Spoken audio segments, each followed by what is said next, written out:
Hi, I'm Tanel Global. How are you? Blessed week, everyone. We spoke last episode about negative energy and positive, about house cleansing and house blessing.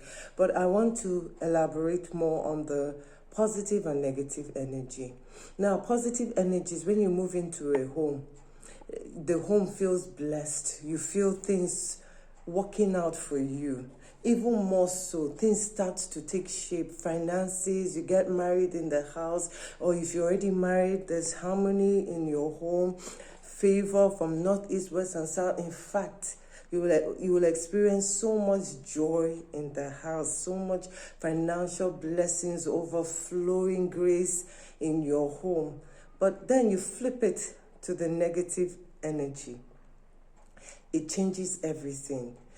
Negative energies when there's negative entities, negative vibe, like having a negative friend. She takes all your energy away from you. There's never anything good that friend has to say. It's the same thing with the house. The house has, is one that contains a lot of negative energy in the heart. It can make you sick. It can make you causes you to act differently than you normally would. It drains you of your energy. Sometimes you sleep, you wake up, you feel weak, you feel exhausted. You don't even know where it's coming from. The energy in the house is taking up that feeling it from you, making you weak, making you feel sick, makes you even think negative all around. Everything, businesses stop, things don't flow. If that, let's say you moved into the house and you were doing well and you got a new apartment, you now notice that money you came into the house with is the last money you made in that house. In fact, in some extreme cases, you start begging and begging. Then in other cases, your children, if you're a family, starts becoming ill. There's one problem after the problem. In fact, you and your family, you start fighting. Your children are acting strange. You yourself, things are not moving. There's so much oppression, negativity in the house. And worst of all, nothing at all. No money, you're miserable in the house. But if you notice with negative energy, the moment you step outside, you feel like a weight has been lifted up. Then the moment you step back into the house, you feel oppressed, you feel a negative feeling. The house is so dark, there's just darkness, and you don't know where it's coming from. And sometimes you have this smell, you smell something very foul, very offensive, and you can't trace where the smell is coming from. These are some of the signs of negative energies in a home. These negative energies affects us one way or the other. That is why I always stress about cleansing your house. The way you clean your house, you sweep it, mop it, do everything that is good for your house to look clean, smell clean, is the way you have to do spiritually for your home. You have to cleanse your home so that good things can enter your home. So that if they're fighting, it starts to reduce that fight, that issue in the house. You start to think more clearly. There's so many methods you can use. You can use our salt cleanse. We have it. It's going for 40,000 naira. It's a salt cleanse for the home. It's so powerful. And we put two methods today: rosemary and salt. Rosemary herbs, you use it for cooking. You boil it. You put sea salt inside it. And then you leave it, then you strain it after it's cooled down.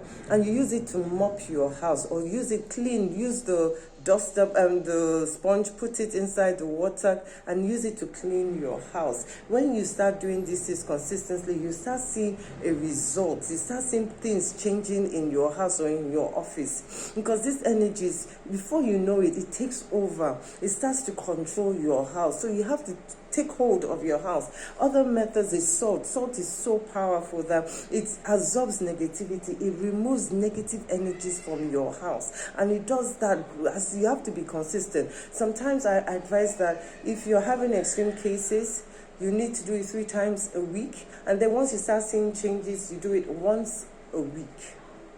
And then you will see the difference. And one thing about cleansing your home, like cleaning, you have to be consistent in what you do. You have to keep at it. Do not give up, because the moment you stop, you realize that these things come back. I always cleanse my home. I always do it 3 times if I see that, okay, I didn't do it last week because I wasn't around, I then come back and I start it 3 times, and once I see that, okay, it's back to normal, I do it once a week. So you have to keep at it periodically. The other day, somebody gave a testimony on how he moved into a negative home, and this home was so attached with so much, and it takes children. There's some houses that the ground is diabolical, the foundation. So you have to be very, very cautious before you move into a house. It's good to actually ask other people that have lived there or living there, how is the house? How is it? They will tell you their experiences, and some will be very, very truthful and frank with you and say, you know what, don't move in here. Take their advice. Even you're buying a land or something, find out around. How is the land? People are living around there. How is it? Before you invest your money into something that will not favor you. So next week, I'm going to be talking about my experience, and this experience is actually what led me to what I am doing today, Tonel Global, creating awareness that these things actually exist. And I was in such a home that caused so much devastation. We left that house begging and owing, and that will be in the next episode. If you have enjoyed my program today, please subscribe and like, and I'll see you in the next post where I share what happened to me. Thank you for watching.